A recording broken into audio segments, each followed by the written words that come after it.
Bonjour à tous, c'est encore un plaisir en fait d'être avec vous ce matin, même si c'est pas physiquement, pour partager la parole de Dieu. J'aurais préféré bien sûr être sur place au centre de chemin et de vous avoir tous devant moi ce matin, mais les circonstances font qu'on ne peut pas encore le faire aujourd'hui. Mais bon, je sais très bien en fait aussi que certains d'entre vous nous suivent sur la chaîne YouTube et de plus loin en fait qu'à Bruxelles, et que pour vous ce serait difficile d'être sur place au centre de chemin. Donc dans toutes ces choses en fait Dieu fait pour le mieux de ceux qu'il aime, et je suis sûr qu'il est en contrôle de tout ça. D'ailleurs, j'aimerais bien en fait en profiter ce matin pour, si vous êtes pour la première fois en fait en train de nous suivre sur la chaîne YouTube, pour vous souhaiter en fait la bienvenue à la communauté chrétienne de Bruxelles, et tout spécialement. Pour ceux d'entre nous en fait qui ont été là depuis le début du mois de juin, on sait en fait très bien que Dieu en fait, qu'on a commencé une série en début juin sur le travail du Saint-Esprit en fait dans l'Église primitive, et spécialement au tout début de la naissance de l'Église. Donc on a commencé ça bien sûr avec la Pentecôte, et c'est Eddie Wallet qui a partagé avec nous ce que Dieu lui avait mis sur le cœur pour la Pentecôte, donc c'est-à-dire la venue du Saint-Esprit. Et puis alors Christophe a partagé avec nous surtout sur les changements en fait qu'on pouvait voir en Pierre après être rempli du Saint-Esprit, et son discours en fait qu'il a fait. Et puis on a aussi regardé avec Bob la semaine passée la naissance de l'Église, et on a regardé un peu plus en détail ce qui se passait en fait dans cette Église primitive dès les premiers jours et les premières semaines. Et Bob a pas mal insisté en fait sur le fait que le Saint-Esprit avait vraiment commencé quelque chose sur la générosité, et ça nous a beaucoup touché la semaine passée. Et aujourd'hui, on va continuer en fait à apprendre ce livre des Actes des Apôtres, ou je devrais dire plutôt des Actes du Saint-Esprit, ou peut-être même encore mieux, les Actes du Saint-Esprit à travers les apôtres, ce serait peut-être ça. Et aujourd'hui, on va regarder le chapitre 3 en fait de Luc, que Luc a écrit dans les Actes des Apôtres. Et c'est vraiment une histoire qui montre en fait l'importance que ces rencontres en fait, que John Wimber en fait, qui est l'auteur du livre Power Evangelism, c'est un titre en fait que je traduirais par l'évangélisation par la puissance, ou avec puissance, quoi. Et il appelle en fait ce type de rencontres des Power Encounters. C'est des rencontres de puissance. C'est une confrontation en fait directe entre le royaume de Dieu et le royaume de Satan, qui résulte dans la proclamation de l'évangile et dans la conversion de plusieurs personnes. Alors si vous êtes d'accord avec moi, on va lire ce récit en fait de cette Power Encounter, ou cette rencontre de puissance. Donc on va prendre le chapitre 3 de Actes, donc on va lire les versets 1 à 13, et je vais vous laisser le temps en fait d'ouvrir vos Bibles.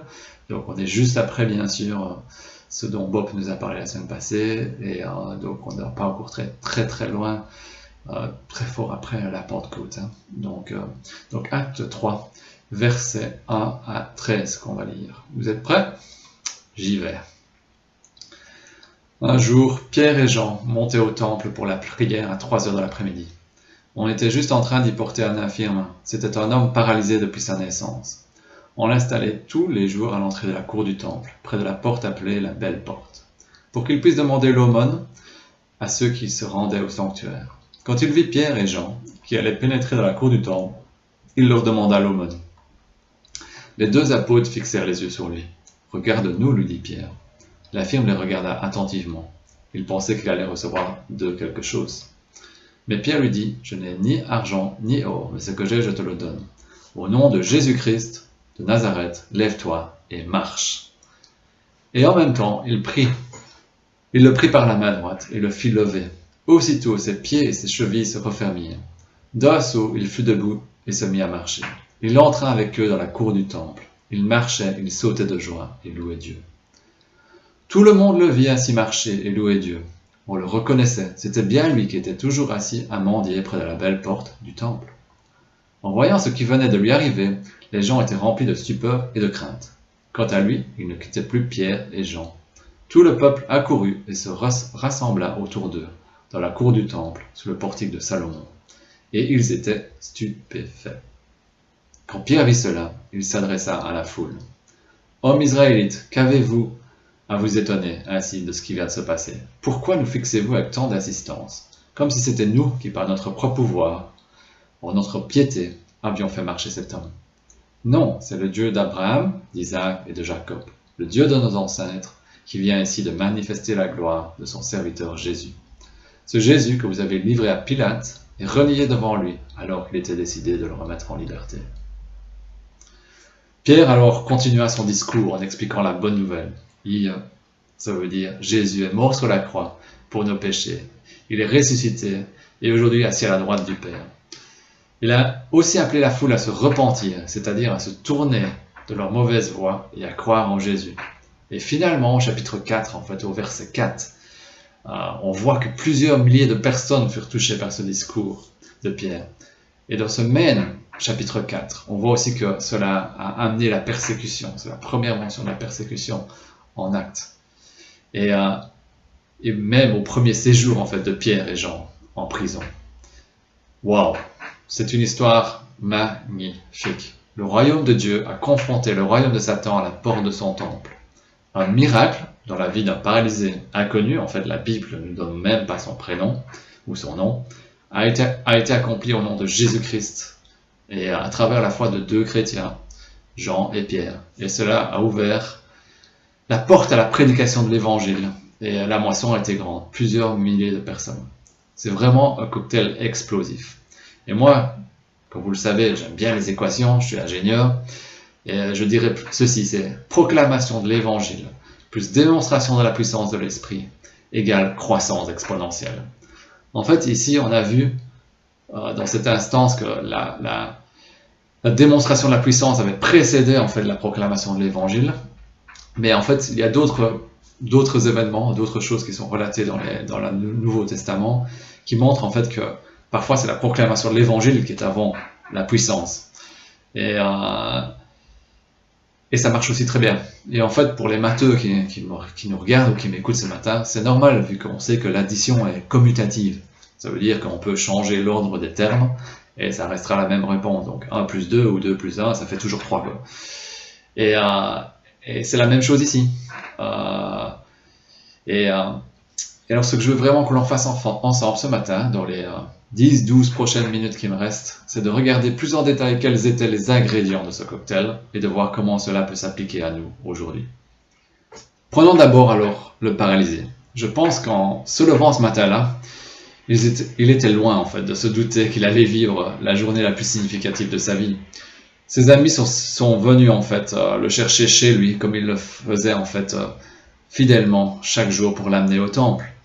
Et en fait, cette porte qu'on appelle la belle porte était une porte, un bon endroit en fait, et qui était connue pour être un bon endroit vraiment pour recevoir de l'argent, parce qu'il était recommandé en fait aux Juifs dans leur religion en fait de donner de l'argent aux pauvres, et c'était même bien vu en fait de donner de l'argent aux pauvres.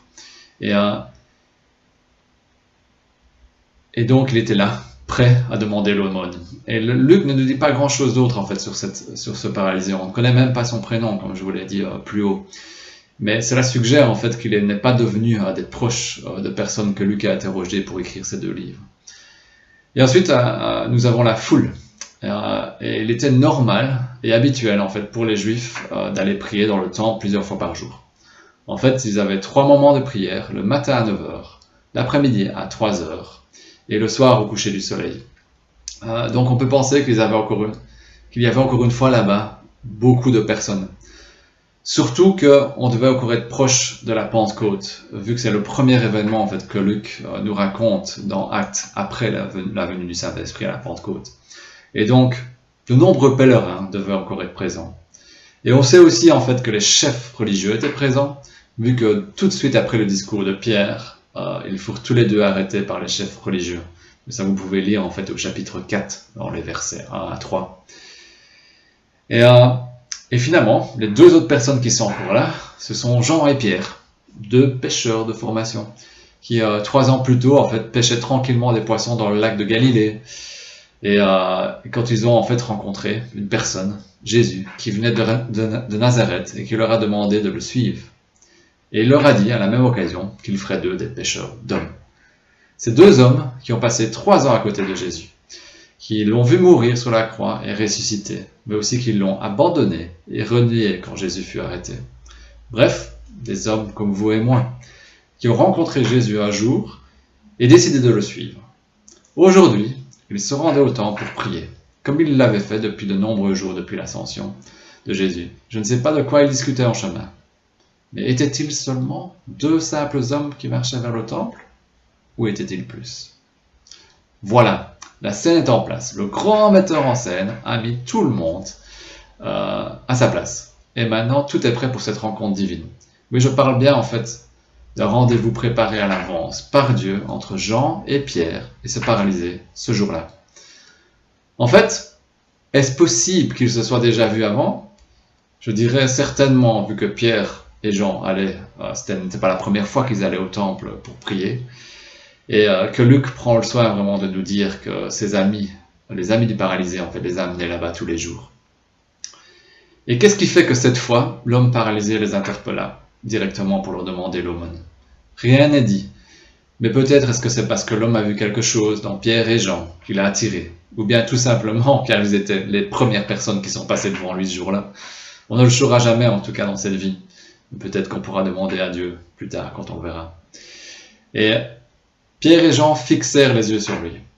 Encore une fois, était-ce la première fois qu'ils le voyaient? L'auteur ne nous le dit pas, mais il semble en tout cas que c'est la première fois qu'ils fixent vraiment les yeux sur lui. Et que voit-il? Ah, mais avant de voir ce qu'il voit, regardons l'homme paralysé. L'homme paralysé, en fait, regarde à son tour. Il se dit dans sa tête, chouette, c'est le jackpot. 2 personnes m'ont vu. Je vais certainement recevoir quelque chose, et peut-être même un double de quelque chose, vu qu'ils sont 2. Et si jamais ce sont des pharisiens, je recevrai peut-être même plus que le double, vu que le deuxième voudra impressionner le premier en me donnant plus. Mais bon, douche froide. L'un des 2, Pierre, lui répond qu'il n'a ni or ni argent. Mais il continue à parler quand même. Il dit quoi? Au nom de Jésus de Christ de Nazareth, lève-toi et marche. En fait, ces 2 hommes qui étaient rentrés dans le temple étaient tout sauf simplement des hommes. Ils étaient remplis du Saint-Esprit et donc porteurs de la présence de Dieu. Ils étaient ambassadeurs du royaume. Jean et Pierre ont fixé le regard sur l'homme paralysé et ils n'ont pas vu en fait un mendiant paralysé, mais ils ont vu un homme que Dieu aime. Et ils ont certainement vu en même temps que Dieu voulait guérir cet homme-là. Était-ce prémédité? Absolument pas. Je suis absolument certain que Jean et Pierre ont entendu le Saint-Esprit et ont su quoi faire sur le moment même. Était-ce seulement par la puissance du Saint-Esprit qu'ils ont pu faire cela? Oui, pour la guérison. Parce que ce n'est pas Pierre et Jean qui ont guéri, mais c'est le Saint-Esprit. Au nom de Jésus-Christ de Nazareth. Mais par contre, je pense que Pierre et Jean ont été bien préparés mentalement et même physiquement à réagir comme ils l'ont fait. Revenons un peu en arrière alors. 3 ans plus tôt. Et on voit que en fait, pendant les 3 ans de ministère de Jésus, ils l'ont vu en fait, ils ont vu Jésus en fait faire à maintes reprises des miracles et proclamer la bonne nouvelle. Et même mieux que cela, Jésus en fait les a envoyés en fait 2 par 2 faire des miracles. Une fois en envoyant les 12, puis encore une fois en envoyant les 72. Et je me demande, est-ce que c'est possible que Jean et Pierre étaient déjà un binôme à ce moment-là? La Bible ne nous le dit pas, mais c'est possible. De plus, ils ont vu Jésus ressusciter. Ils étaient là quand Jésus les envoyait faire des disciples du monde entier en disant qu'il avait toute autorité sur la terre et dans les cieux pour guérir les malades et les infirmes. Et pour couronner le tout, il venait d'être rempli du Saint-Esprit le jour de la Pentecôte. Et il venait d'annoncer en fait la bonne nouvelle dans les différentes langues. Donc nous avons là en fait 2 guerriers définitivement prêts au combat et qui ont vraiment comme conception du monde dans leur tête là que Dieu est bon et qu'il veut agir dans la vie des gens pour les libérer de leur maladie et infirmité. Bref, on pourrait résumer ça. Ils ont la foi. Et vous savez, la foi, ce n'est pas seulement croire que Dieu existe. Parce que même Satan, en fait, c'est ça. Mais en fait, c'est de croire et avoir l'absolue certitude qu'il est bon et que son désir est de faire de bonnes choses, en fait, pour ceux qu'il aime. Et eux, ils en avaient l'absolue certitude que Dieu pouvait faire des miracles au nom de Jésus-Christ à travers eux. Donc Jean et Pierre, en fait, font ce qu'ils ont été entraînés à faire. ils entendent la voix de Dieu, et si je dirais plutôt qu'ils voient ce que Dieu veut faire, et ils obéissent. Ok? Donc revenons maintenant à notre ami le paralysé. N'oublions pas qu'il est déçu de ne pas recevoir de l'argent. Mais tout à coup, il ressent comme quelque chose dans sa jambe. Est-ce possible? Suis-je vraiment guéri? Est-ce que Jésus de Nazareth a pu me guérir? Il bouge un orteil, puis deux, puis plie la jambe, il se redresse, et puis paf, saute sur ses deux jambes. Oui, je suis vraiment guéri. Alors, il se met à danser, sauter et louer Dieu. La foule, dont on a parlé plus tôt, elle est étonnée, et même effrayée, et ils accourent pour comprendre et voir. Pierre voit cela, et certainement poussé par l'Esprit leur proclame la bonne nouvelle. En fait, ce sont là les trois réactions qui devraient toujours se passer lorsqu'un miracle arrive. D'abord la louange de Dieu, ensuite l'attention de la foule, et ensuite la proclamation de l'évangile. Et puis Dieu, en fait, cette fois-ci, a encore rajouté quelque chose de plus dans le chapitre 4, qui est vraiment un grand nombre de conversions. Oh, que j'aurais bien aimé assister à cela il y a 2000 ans. Quel boost de foi cela m'aurait fait. Mais vous savez quoi? Il n'y a rien dans la Bible qui dit que ce n'est pas possible de vivre cela aujourd'hui. Et aujourd'hui, nous ne sommes pas différents en fait de Pierre et Jean il y a 2000 ans. En tant que chrétiens, le Saint-Esprit vient vivre en nous et nous parle.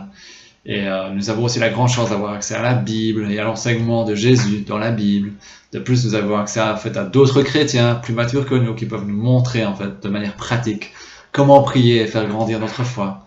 Donc, il ne m'est pas difficile aujourd'hui de croire qu'un jour, peut-être, je marcherai en fait dans la rue avec mon ami Alessandro, par exemple, et que l'on rencontre en fait quelqu'un qui a besoin de l'intervention divine dans sa vie, et que l'on puisse déclarer au nom de Jésus, sois guéri, et que la personne ensuite loue Dieu, et que la foule se rassemble, et que l'on proclame la bonne nouvelle. Amen.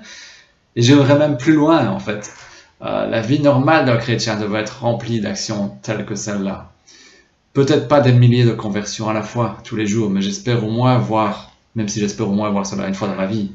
Si on croit vraiment au Dieu de la Bible, qui est bon et qui veut intervenir en fait dans la vie des personnes autour de nous pour leur faire du bien, pourquoi ne verrions-nous pas plus de guérison, de miracles et de délivrance? Et là, j'aimerais bien revenir en fait au livre dont j'ai parlé tout à l'heure. L'auteur John Wimber, du livre Power Evangelism, en fait je l'ai ici, mais pour ceux qui voulaient lire en anglais un jour, parle en fait dans un de ses chapitres de quelque chose qui pourrait être une clé pour débloquer en fait tout cela. Il parle en fait de 3 axes de croissance pour un chrétien. Le premier est le caractère, donc c'est toutes nos valeurs, la patience, l'amour, enfin tous les traits de caractère. Le deuxième est la connaissance de la Bible. Et généralement, ces 2 axes sont très bien enseignés dans les églises pour former des disciples de Jésus. Mais pour John Wimber, et je suis d'accord avec lui, il y a un 3e axe qui est important. Et c'est l'axe de la foi pour les miracles. Et en fait, selon lui, et je suis vraiment d'accord avec lui, c'est quelque chose sur lequel il faut s'entraîner pour grandir. Et vous savez quoi? Avec 3 axes, 3 pieds, on peut faire un tabouret. Et c'est vraiment l'image que j'ai eue en relisant ce livre. C'est l'image d'un tabouret. Et il est important que les 3 pieds, en fait, du tabouret grandissent en même temps. Parce que sinon, en fait, le tabouret ne sera plus utilisable. Vous ne pourrez plus vous asseoir dessus, il sera complètement penché, quoi. Et dans la formation Josué, on parle souvent de tête, cœur, main. Et je pense que c'est fort similaire. La tête, c'est la connaissance de la Bible. Le cœur, c'est le caractère. Et les mains, en fait, c'est la foi pour les miracles. Et quand on y réfléchit vraiment, complètement, pour montrer que l'on a de la foi, on doit agir en conséquence de notre foi. Sinon, en fait, personne ne le voit. Alors, ce matin, je voudrais vraiment tous nous mettre au défi de continuer à faire grandir notre foi dans les miracles en même temps que de faire grandir notre caractère et notre connaissance de la Bible. Et vraiment, quand j'ai préparé ce message, j'ai eu 3 catégories de personnes en tête. Et la première catégorie, c'est peut-être que certains d'entre vous ne croient pas en fait que les miracles opèrent toujours aujourd'hui. Et vous pensez que c'était quelque chose de l'Église du passé et ça n'arrive plus aujourd'hui. Alors, mon encouragement pour vous, c'est allez voir pour vous-même. Demandez autour de vous dans l'Église. Je parle de l'Église universelle. Ou de notre Église, bien sûr, si vous êtes chez nous dans l'Église. Au fil des années, en fait, de ma vie chrétienne, j'ai vu assez de miracles que je ne pourrais jamais plus avoir cet avis. Il y a plein, en fait, d'occasions de voir Dieu à l'œuvre de manière miraculeuse, même ici en Belgique, ce n'est pas seulement en Afrique. On peut vous conseiller, en fait, même quelques conférences où aller, et des personnes à qui parler, même dans notre Église, qui ont vécu des guérisons miraculeuses. La deuxième catégorie, c'est ceux d'entre nous qui ont vu des miracles, mais qui pensent que cela n'arrive que par certains chrétiens spéciaux. Oui, je suis d'accord, il y a des gens qui ont des persuasions, il y a des personnes qui ont un ministère de guérison, de délivrance. Mais en fait, chacun d'entre nous, en étant rempli du Saint-Esprit, on peut apporter la guérison, la délivrance, du plus jeune jusqu'au plus vieux. Et mon défi pour cette catégorie de personnes, qui m'inclut certainement moi, c'est peut-être de se repentir, et d'aller se former. Essayons de suivre quelqu'un peut-être qui opère déjà dans ce domaine, ou essayons tout simplement de nous-mêmes offrir la prière pour les gens autour de nous qui en ont besoin, et prenons des risques. En fait, pour tout vous dire, l'année passée, j'avais vraiment ressenti le Seigneur me dire que oui, maintenant il faut que tu pries pour chaque personne qui partage avec toi un besoin de prière, que ce soit au travail, ou à la maison, ou dans ta famille. Et j'aimerais bien qu'à chaque fois qu'il y ait quelqu'un qui te partage un besoin de guérison, d'une addiction, que tu pries avec eux. Et après un bon début, où j'avais fait ça peut-être pendant 1 mois, ben, j'ai perdu la bataille. Ça ne s'est plus fait pour des raisons ou d'autres. Et aujourd'hui, peut-être que c'est le moment de recommencer. Peut-être que c'est le moment de revenir dans une saison de prier pour chaque besoin. Et alors, mon challenge pour moi, c'est est-ce que vous voulez me rejoindre dans ce défi? Si oui, ben, on peut s'encourager les uns les autres à prier pour les besoins que l'on rencontre. La troisième catégorie de personnes, c'est pour ceux d'entre vous, ou ceux d'entre nous, qui marchent déjà dans la puissance du Saint-Esprit quotidiennement.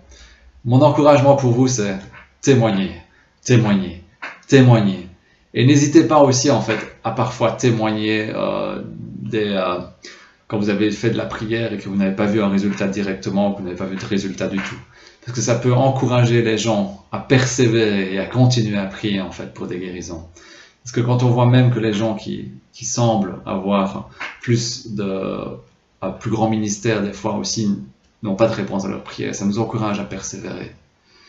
Vraiment, je vous le dis, faites grandir notre foi, si vous êtes dans cette catégorie.